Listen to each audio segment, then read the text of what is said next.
Hey everybody. So we're going to talk about Act 3 today. And I apologize, I'll try to keep this video short, but man, there's a lot going on in Act 3. So, anyway, here we go. So in Act 3, it is the next night, and I apologize in advance. I think, if I remember right, in my previous video, I said that the costume party was the previous night. It's actually this night. So anyway, sorry about that. So remember, in Act 3, it's all about bringing resolution to the various conflicts that were brought up in Act 1 and were brought into fruition in Act 2. So, it's the night of the costume party, and we're once again in the living room. So the entire play has taken place in this one scene, this one setting. And interestingly enough, it's not Nora and Torvald that are in their own living room, but Krogstad and Christine are in somebody else's living room. The party's going on upstairs. So here we learn a really interesting bit of news. The reason that Christine has been acting kind of strange around Krogstad is because she and Krogstad used to be a thing. They used to be an item, and she and Krogstad were madly in love with each other. Okay, but the time period being that, what it is, Christine had left Krogstad, who was not a wealthy guy. He was a very poor guy. She left him for a wealthy suitor so that she could live a comfortable life.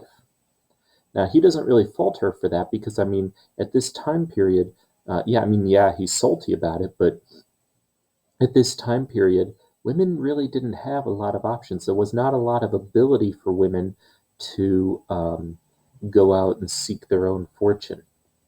So she basically hitched her wagon to a wealthy man, leaving Krogstad in the dust.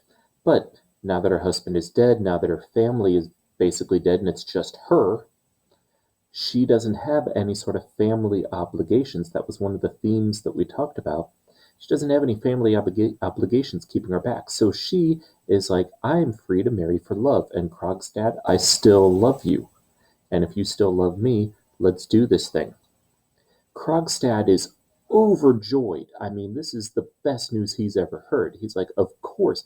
And in fact, my dear, as a show of good faith, I'm going to find a way to get that letter and I'm going to destroy it. And I will take the blackmail information, that contract, I will take all of that to my grave. And Christine is like, don't you dare. I want Torvald to hear about this. I want everything to be brought to the light because that's the only way for everyone to truly heal and to grow. Now, this is interesting because Christine could have easily solved Torvald and Nora's problem, but she chose not to. She's letting Torvald find out about all of this. And this tells us that her love for Krogstad is genuine. That she's not trying to manipulate him into getting him to tear up the letter. Okay, so anyway, I think that's kind of interesting. Anyway, Krogstad leaves, and Christine leaves shortly after. Now, Torvald and Nora enter. And I need to backtrack a little bit. This is something I should have brought up in my discussion of Act 1, and I didn't. But we're reminded again in this intro with Torvald and Nora at the intro of their introduction into this act, that Torvald, he relishes in his control over Nora. And it's not control in the typical sense of like he must dictate everything that she does. He lets her do a lot of things and he lets her get away with a lot of things. She has a lot of freedoms in that regard. But where he's controlling her is in her dependency of him. Torvald loves the fact that Nora depends on him so much. Look at everything that we've seen so far in Act 1. She knows that Torvald doesn't allow her to gain any weight, so she has to hide the macaroons. She depends on him for shopping money. She depends on him for telling her how she should act at the ball, or for what kind of costume she could wear, or whatever. But we also see in the secrets that she's kept, the secrets of eating the macaroons without his knowledge, the secrets of her keeping the knowledge of where she got the money, all of that um, demonstrates her breaking away from his dependency all the way back in Act 1. Her breaking away from his dependency and demonstrating her rebellious nature. So, anyway, that being said, um, Torvald and Nora enter, and Torvald is gloating. He is just in seventh heaven. He's so excited. He's so happy. He's like, my wife was the prettiest woman there, and she danced the best. And he's just like, he's gloating at his prized possession. His doll, if you will, has basically shown him to be the alpha dog. So he's like top dog, and she's just basically his plaything. And he's gloating about this, right?